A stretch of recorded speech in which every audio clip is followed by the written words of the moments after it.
Hi everyone. So today I'm here to talk about my Browning trail camera. So I asked my husband for this as a gift. I thought it would be so much fun to see what was roaming around our property. And I say property lightly because we have an acre, but it's enough that we do have some creatures on it. We've seen coyote, possum, deer, lots of rabbits and squirrels, of course. I've been very pleased with this. I think that it is super fun to see what happens at night when we're not, watching our yard. Even during the day. Half the time there's stuff out there. I have no idea it's out there. I'm working, whatever. So, overall, been very happy with this. I think it's good quality. It's held up very well. So it's about 1.5 years old. And so far, so good. We have some really big trees in the Northwest, so I haven't been able to deploy it everywhere I want.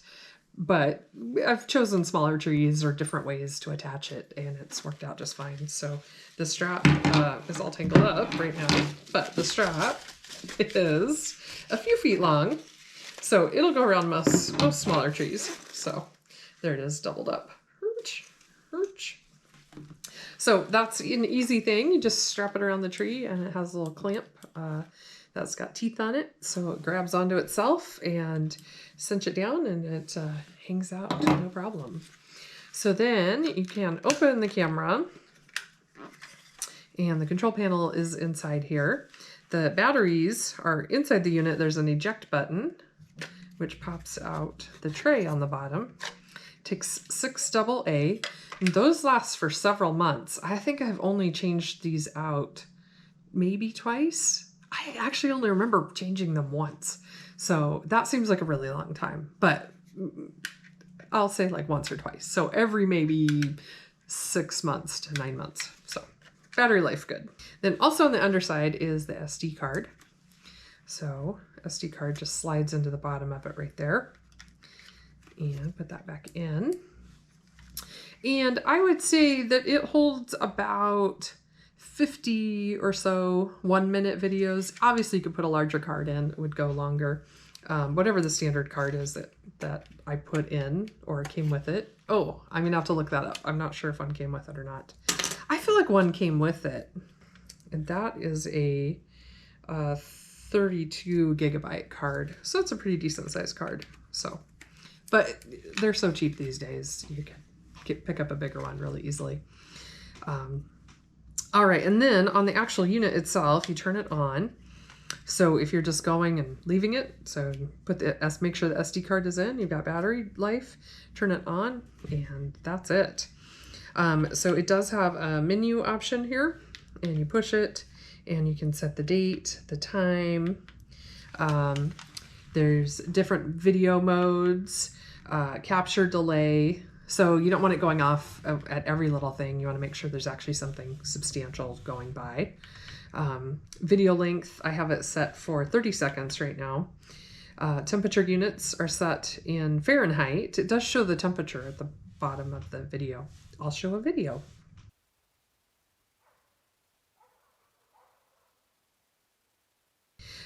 Info strip.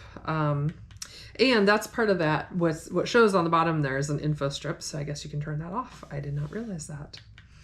SD management, I don't know what that is. That's a good thing to read the manual on.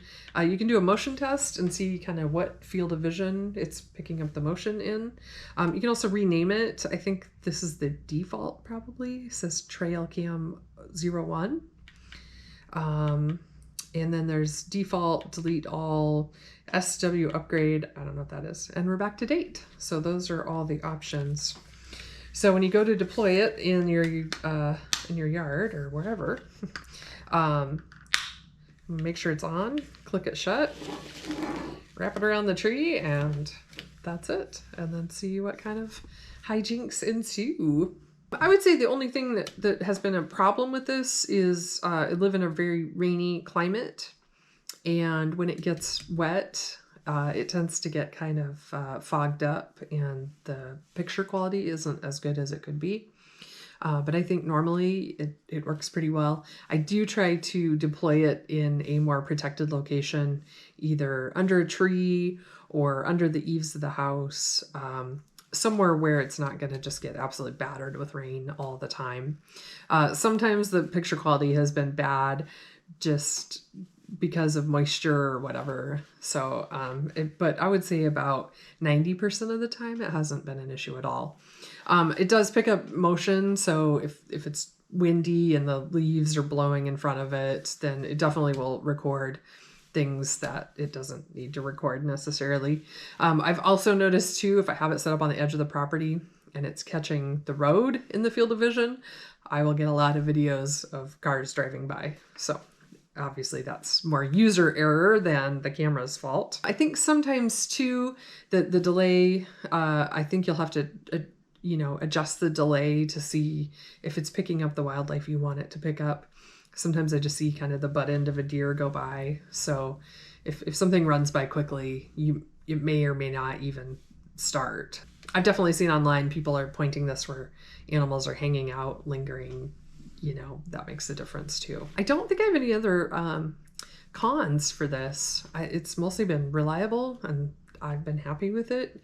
And I like seeing what's in our yard when we're not paying attention. I have not lived in the country for very long. So I've lived in the city most of my life. So I've lived out here about 5 years. And it's really interesting to see all the animals that go by. So it's been fun. We'll see a lot of deer and squirrels, but that's okay. I like seeing them. I think it's cool. So definitely recommend a buy on this if you are interested. I think it would be interesting too, even if you lived in the city, to see the raccoons or sewer rats or whatever else is living in your neighborhood. Thanks for watching. Bye-bye.